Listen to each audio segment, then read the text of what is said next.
So today I'm with Mona. Mona, how old are you? 22. Mona, are you currently using blues? Yeah. How long have you been using blues? About like 3 years, I believe, on and off. You got clean for a little bit and then ended up out here again? Yeah, honestly, it's like I get clean and then I end up back on it all the time. What triggers you, like after you're clean and you're doing good, what triggers you to come back? I don't know, honestly. I don't know. I think it's just something that we get used to along the way, you know? I don't know, honestly. I don't know. I don't have the right answer to that. How did you get started with blues? Like, how were you introduced? by my ex-boyfriend, I guess. And what's your biggest fear out here, Mona? There's people, going through withdrawals. There's violence, especially for women out here. What do you fear the most? I don't know.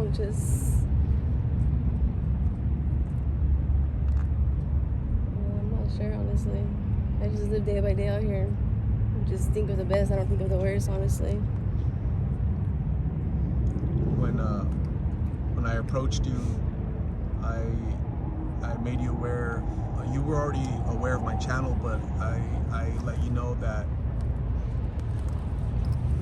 people will watch this. They'll share it with their young kids, 12, 13, 14-year-olds, and say, hey, stay away from these blue pills because it affects your life, and you wanted to share your story to hopefully help a young person out there be aware of the dangers of this, right? If their boyfriend, if their friends at school, family, somebody approaches them and says, hey, you try this, there's dangers to that, right? Would you agree with that? Yeah, of course, honestly. Like, I don't know. My best advice is like, if anyone around you, if it's like a close friend, a boyfriend, a girlfriend that's doing them and tries to peer pressure you, like trying to convince you to do so, just look back at these videos, because there's a lot of these videos, and you'll see like for yourself. Everybody on these drugs it's nothing nice. We all have a story, and we're all homeless. We're all going through some shit, like. And once you start smoking these pills, it's like your life is gonna change forever from that point on. You'll never be the same no more, no matter what. Mona, what do you miss the most about your normal life?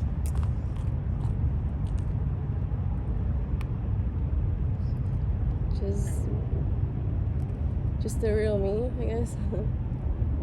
Because obviously this isn't me, being on these drugs. What does your future look like, Mona? Or what do you want your future to look like?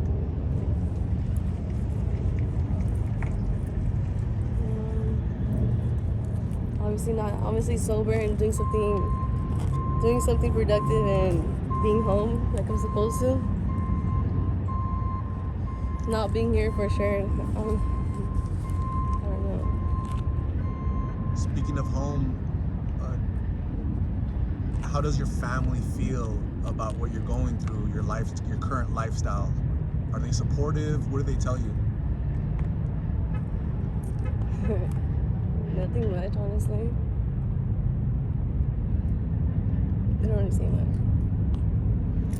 They dislike it, obviously, but they tell me that I'm grown and I know what I'm doing. So clearly, I'm gonna choose what to do, what to do and what not to do. You feel me? They can't tell me. They can't force it upon me to do something. You feel me? So they're not really supportive at all. They just let me be, I guess.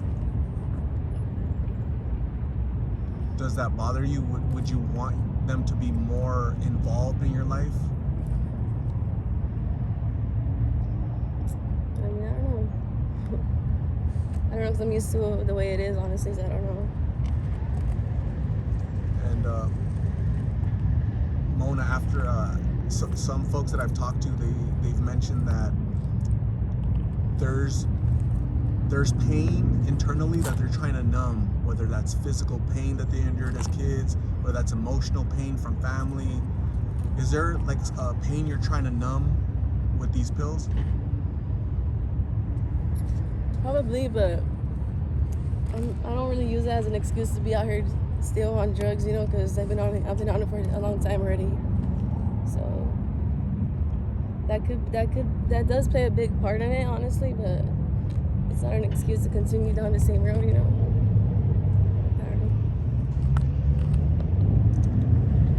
And I'm going to say, Mona, thank you very much for sharing your story about how you're living. I just want to remind you that this isn't you forever, right? This is just temporary. Yeah. And ultimately you decide, not the police, not your family, not me. Ultimately you have full ownership and control of your life, your choices. And so don't give up on yourself. Give yourself an opportunity. I think if most people passed next to you, they'd have no idea that you're out here. No idea of how you're living. And to me, that's kind of scary because you look quote unquote normal.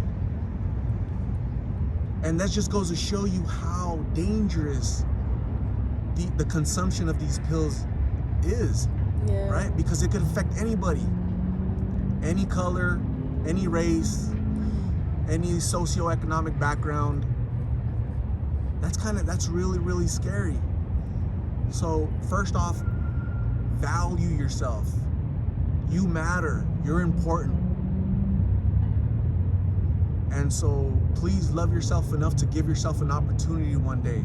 And you've mentioned that you've gotten better, you've been clean, and then you get triggered to come back out here for whatever reason. Yeah. Hopefully the next time you're clean, you stay on that path and you come out here to help people. Just by this video, I think it's gonna inspire and motivate other people to stay away from it, first off. But also the people that are out here, how can you help them get better, okay? All right. Thank you. Thank you, and I'm gonna hand you my card so you can contact me if you need a ride to treatment, need somebody to talk to. If you want to do an update, please contact me. I'm also gonna hand you it's a donated goodie bag. Thank you. So we'll see what's in there. That's donated by one of my subscribers, friend of mine. Her name is Shorty. You said there was a letter in here, right? Yeah, there's a letter in there. So some little snacks. All right. You wanted me to read this, right? Yeah, please.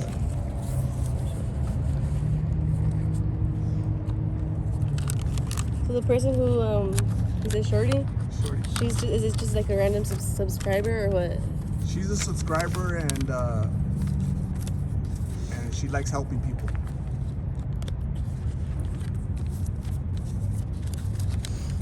Oh shit. So there's like a quick trip gift card in here. It says, first I want to say thank you for accepting this blessing bag. My friends and family helped me make for you. I only ask that you do me a favor and say a prayer for me as I battle my struggles with depression, addiction, and awful thoughts as well. When you can, please pay it forward and bless someone by simply being a friend and helping someone in need. I hope these items help out a little. Be safe and please call Art to go to treatment. We really do care about you. I am praying for you. Stay up, stay blessed, stay groovy. So, as she mentioned in the letter, she has, she asked for prayers because she's not feeling the best as well. She has her struggles, just like you're having your struggles out here. So you're not alone, like she mentioned. She's gonna watch this today, and she's gonna pray for you. Okay? So that just goes to show you how just random people, want you to get better. Okay? So don't ever feel alone. Don't ever feel that you're not worthy of somebody's blessings, somebody's thoughts, somebody's prayers, okay? All right. So thank you very much. Stay safe, and we'll talk soon. Thank you.